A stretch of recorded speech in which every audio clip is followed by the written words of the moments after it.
Hello guys, ఇది వచ్చేసరికి Lloyd 1.5 turns పెట్టేసి కంప్లైంట్ వచ్చేసరికి గ్యాస్ లీకేజ్ ప్రాబ్లం. ఎవ్రీ 3 మంత్స్కి గ్యాస్ అనేది లీక్ అయిపోతుంది. ఇండోర్ కాయిల్లో ఉంది. దీనికి 500 పిఎస్ఏ నైట్రోజన్ ప్రెజర్స్ పెట్టాము. ఇప్పుడు ఆ ఇండోర్ కాయిల్ని 500 పిఎస్ఏ ఉన్నాయి. ఈ ఇండోర్ కాయిల్ని వాటర్లో పెడితే ఇక్కడ లీకేజ్లో వస్తున్నాయి. చూసారా, బబుల్స్ లాగా ఫుల్గా. ఒకే లైన్లో చాలా లీకేజ్ అయితే ఉన్నాయి. సుమారుగా 4-5 చోట్ల వస్తుంది లీకేజ్ అనేది. ఇలా ఎక్కువ చోట్ల లీకేజ్ అయితే వస్తున్నాయి. లీకేజ్ అయితే ఇండోర్ కాయిల్లో ఉందని కన్ఫర్మ్ అయిపోయింది. ఇప్పుడు నెక్స్ట్ చేయవలసిన పని ఏంటంటే, లోపల ఉన్న నైట్రోజన్ బయట రిమూవ్ చేసి ఆ ఇండోర్ కాయిల్ లీకేజ్ ఉన్న ప్రతి చోట బ్రేకింగ్ చేయాలి. బట్ మేము ఏం చేస్తున్నామంటే ఆ లైన్ అనేది కంప్లీట్గా డిస్కనెక్ట్ చేస్తున్నాము.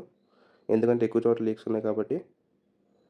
చూడండి, ఇక్కడ లైన్స్లా ఉంటాయి. ఒకే లైన్లో 4-5 లీక్స్ పట్టి, కావున ఆ లైన్ అనేది కంప్లీట్గా డిస్కనెక్ట్ చేసి డమ్మీ చేస్తున్నాము. నెక్స్ట్ మళ్ళీ నైట్రోజన్ పెట్టి చెక్ చేస్తున్నాము. ఇప్పుడైతే ఇంకా ఎలాంటి లీక్ కూడా రావట్లేదు. Thank you guys. Keep watching for more updates.